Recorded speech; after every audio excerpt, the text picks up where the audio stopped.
Richard was expecting the worst as he pushed the door open, but he was greeted by an empty room. "Barry, are you there?"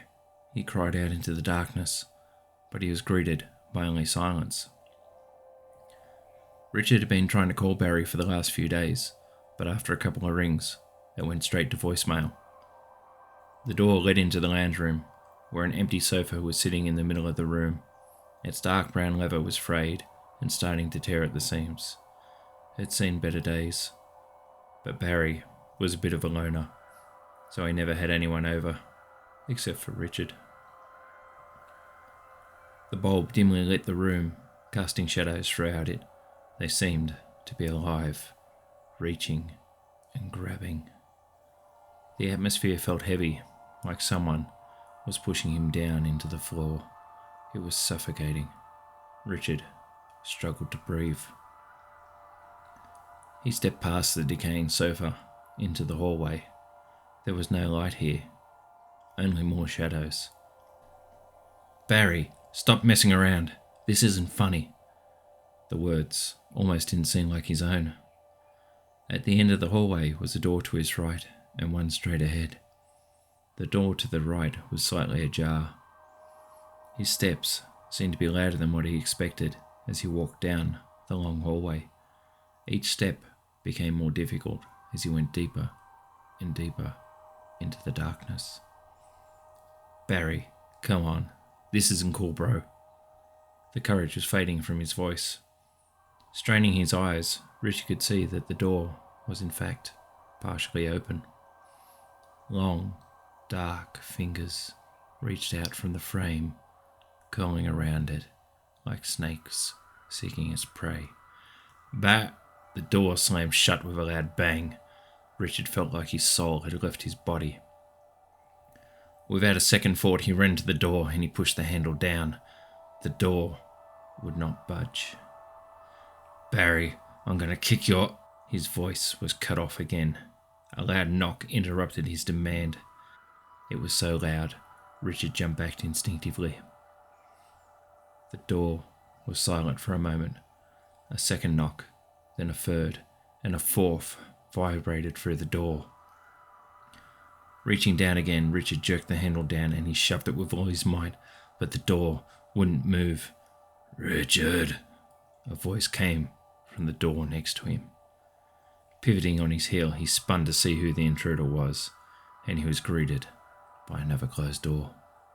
Trying the handle for this one, Richard was surprised when it opened. The door came into view. It was Barry's bathroom. With a loud click, the bathroom flashed into light. It was empty. Passing through the doorway, Richard stepped inside. Looking around, there was nothing there.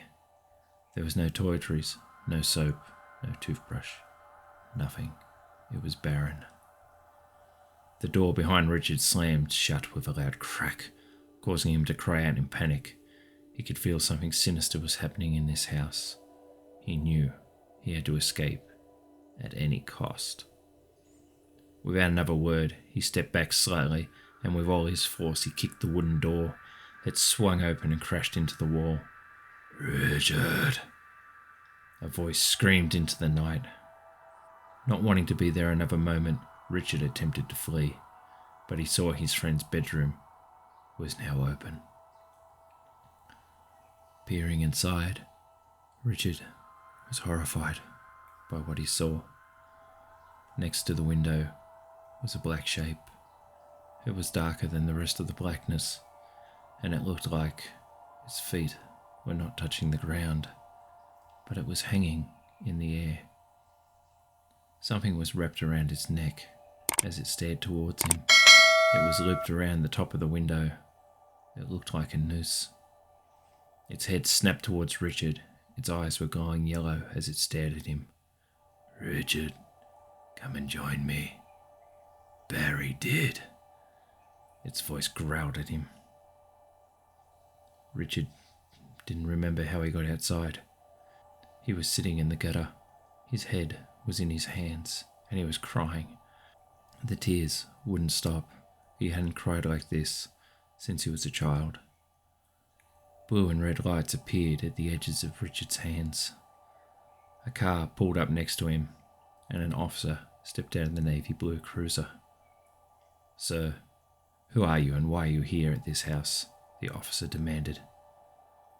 "My friend Barry lives here, and he's not answered my calls for a few days, so I came to see if he was alright." "Is he alright, sir?" The words babbled out of Richard's mouth. The police officer stood there momentarily before sitting down next to Richard.